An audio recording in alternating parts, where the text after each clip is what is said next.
everybody, and welcome to Tween Tuesday. I'm Miss Cindy from the South Brunswick Public Library.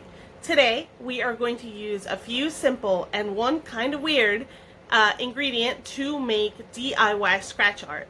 If you don't know what scratch art is, it's those like very thick, kind of heavy black pieces of paper that you take a toothpick or a chopstick, any sort of like soft wooden implement, and you start scratching, and when you do, you see all these like beautiful colors come out. So you can buy kits of these already at craft stores, but today I'm going to show you how to make your own. So let's go.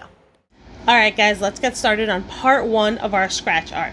You're going to need sturdy paper like cardstock, crayons, any random colors will do, dish soap, and paint. I'm using tempera paint. It's probably the easiest and best one to use because it will wash away easily, it will color over this really nicely, and you can get it at pretty much any Michael's or any art store. So the first thing you're going to do is we have to make the base for our scratch art. Now I'm going to be using crayons because crayons are made of wax. Now the wax is going to help keep the paint from penetrating into the paper. You don't want the paper to soak up any of the paint because then you're not going to be able to scratch anything off. You want the paint to basically sit on top of it. So you have to color every single inch of the paper with the crayons, or at least every single inch that you're going to be scratching off. Like if you know that you're only going to be making one drawing in the center, then yeah, just color the center and leave the rest. That's fine. So I'm going to be coloring the whole thing in. Now I'm not going to make you watch as I color this whole thing in because it's going to take forever. But I will tell you, you can make any pattern, you can use any colors, you can do it however you want. Be aware though that if you make a design or something really intricate or write your name or something like that, it might not necessarily show up. You're going to be scratching at some parts away. But what would be cool is to use a lot of different colors next to each other. That way when you scratch it off, you get a lot of cool color variation. Okay, this is all done. As you can see, I didn't really worry about color or design too much after the two initial big designs. Some of the colors actually mixed together. I colored over some spots. You're not going to be able to see any of it, and it might actually end up looking a lot cooler, so I wouldn't worry too much about it. So now this gets put aside and we make our paint. So now we're going to take our tempera paint. You can also use acrylic paint for this. And the reason that I'm putting it in a cup is because I'm going to actually mix it with our dish soap. Now you want to have roughly equal parts of dish soap and paint. So it doesn't have to be super exact, just kind of estimate it when you pour it in. And make sure you mix it really well. The soap is actually going to make it a lot easier to do, so make sure not to skip this step.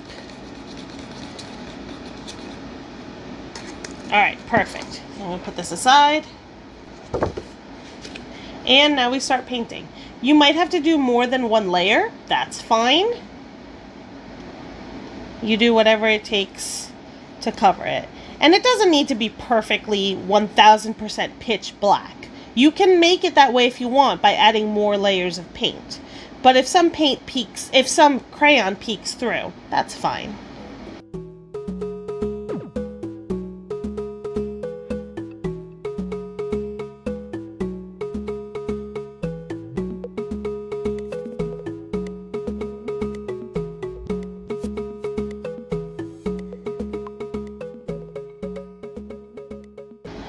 Alright, I'd say that's pretty even. There are some spots that are probably going to peek through a little bit, but I can always add a little bit more paint and just cover over them.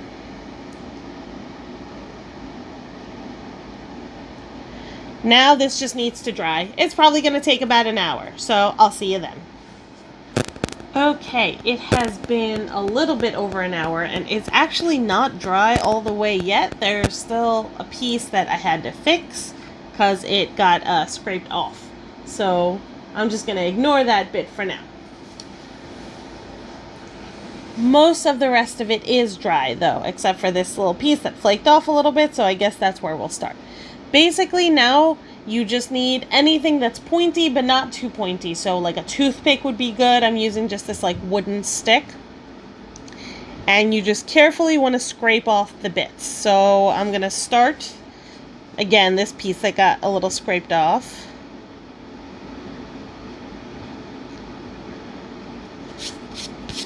And I'm just going, you don't even need to go too hard. You can go kind of gentle.